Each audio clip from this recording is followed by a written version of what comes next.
What's going on, everyone? I'm here with my broken Himiway Escape bike. Now, if you watch my channel, you probably saw that I was out getting lunch on this thing and it broke down on me. The short story is that I did not have the axle nuts tight and the axle was spinning inside the frame dropouts, and it wrapped up the motor cable and coiled it up like a snake around the axle and damaged the wires, and quite possibly pulled the wires out of the motor a little bit too. Error messages on the screen. I had to pedal this 91-pound bike home, which wasn't fun. Good thing I was close to home. And it's been down ever since. It's been down a couple weeks now. I contacted Himiway through customer service, got a new motor. They were pretty quick about it, actually. Got it to me in like 11 days. And right here, we got a new motor. So I'm gonna hopefully give you a repair video today on how to take out the old motor and put in the new one. So you can see how that's done. It is not hard, even for someone like me who, I mean, I've done these probably, I've taken these apart like 4 times now, but the first time I did it was very easy too. It's super simple to swap these out. There's nothing tricky about it. We're gonna do it today. I'm gonna show you how, so stick around. All right, step 1, take the battery out, then unplug the motor cable, then take your axle nuts off, then take the brake caliper off, because the way this slides out, that has to be removed as well. So once you have all that removed, you can take the back wheel out. All right, I just got the wheel off this escape bike and I'm assessing the damage from that axle spinning in the dropouts. Now, it's got these little tabbed washers that are supposed to keep it in place in the dropout, and it just twisted and deformed this washer and broke it. There's one of these on each side, and the motor just destroyed it. And that's what it was allowing it to spin in the dropout, is it just busted through these washers. And it went through this one, cracked it, and then also went through the one on this side. Same thing. It broke this one like right in half. That's crazy. Look at that. Twisted right through it and busted it. Now, no doubt that was probably because of the axle nuts being loose, allowing this to twitch. If those were tight, I don't think this would have happened. So that's gonna be my plan moving forward. I'm gonna have to replace these, obviously, because they're destroyed. And I'll probably put on a couple extra ones and of course tighten everything down this time, and then hopefully we should be good. All right, the next thing we got to do is just take this old motor out, which you just loosen these right here, these hex head or Allen head bolts all the way around here. 4mm takes these ones off and it'll slide out of there nice and easy, should anyway. And you don't have to worry about things springing out at you or falling out. It's all going to come out as one unit, just like this one here. So let's pop it out of there.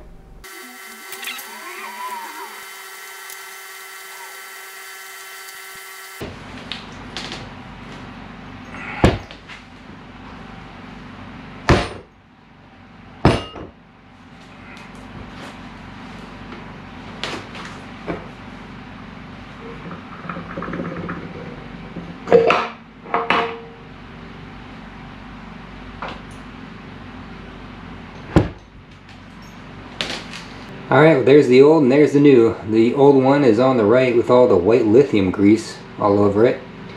New one on the left, it looked pretty much identical. So we're just gonna pop the new one in there and we should be good to go.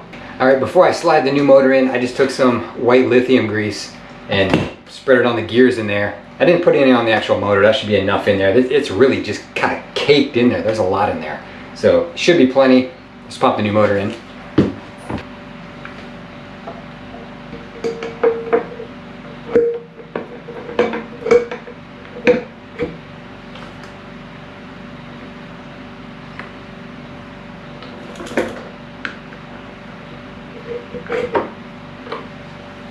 There you go. All right, so our back wheel is back on, and I'm not gonna lie, this is the hardest bike I have ever had to take the back wheel off of. I fought with it for about 30 minutes trying to get it off and on correctly. So things to know, okay? If you're gonna take the escape bike wheel off, number 1, you gotta take the brake caliper off. That's in the way.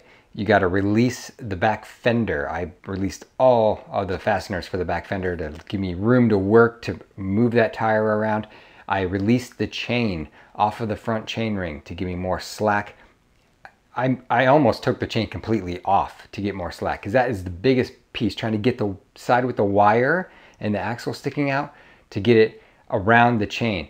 I fought with that for a good like 15 minutes straight, trying to angle it to get it off of there. It's really tough, actually. This is way harder than the cruiser bike was to get the back wheel off. Those come off in like 2 seconds. Super easy.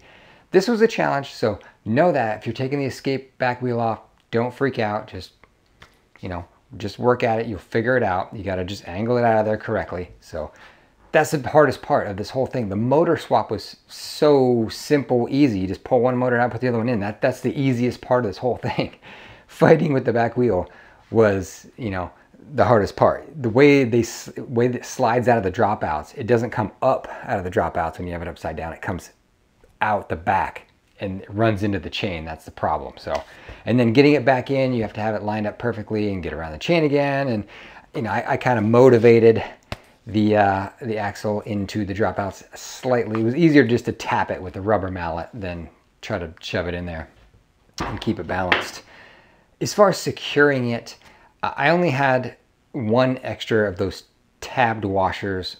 I'm going to call it like a torque washer. I don't know what the heck that thing's called, but it's these little washers that have the tab on one side that keeps it from spinning in the dropout. So I have one of these on each side of the axle holding it securely in the dropout. I'm gonna order more of these and add another one, so I'll have 3 to further secure it.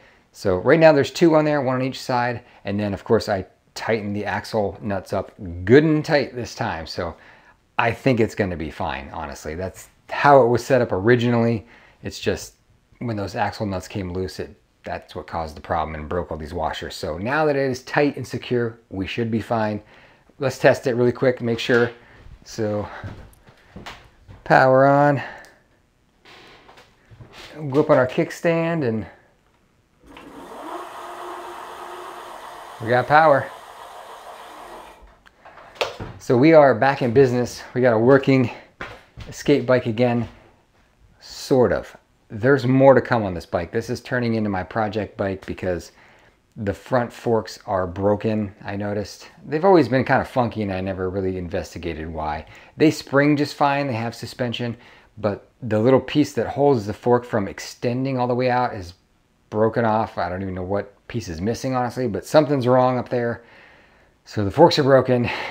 We're gonna have to put new forks on this bike.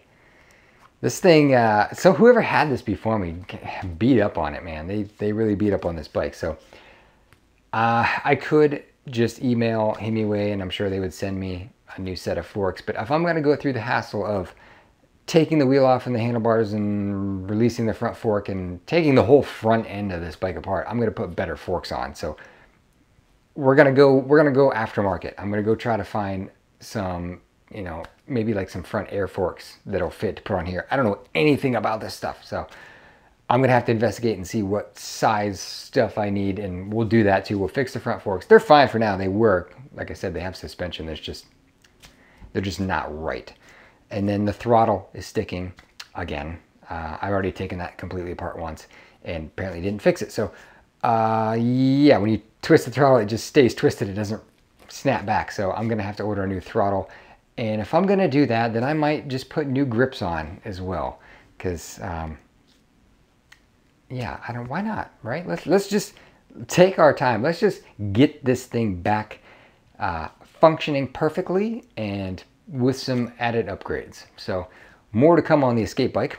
If you have an Escape bike, then you're probably gonna wanna subscribe and watch all the stuff I'm gonna do this, because like I said, new grips, new throttle, new forks, probably on the way. We just got a new motor. After that, we should be good. It's crossed my mind actually to try to find fatter tires, because there's plenty of room there for fatter tires. Although I don't want to take this wheel off again, honestly. It's such a pain in the butt. We'll leave the tires until they wear out and then we'll fix it. I hope I never get a flat on this back tire. It's such a pain. It's such a pain in the butt. But there you go. I'll give you more close-ups later after I finalize the whole you know, washer setup there. I went out and bought a torque arm to try on there, but there's just nowhere to put a torque arm on this bike, honestly. The back dropout is like a flat steel plate. There's nothing to wrap this clamp around. There's no bar there, so the torque arm just didn't work. I'm gonna have to just stick with the washers. So there you go. I hope you found that helpful, entertaining. I don't know. We'll see. But if you did, give me a thumbs up, subscribe, and stay tuned because we're going to have a lot more to come on this escape bike for sure. So thanks for watching.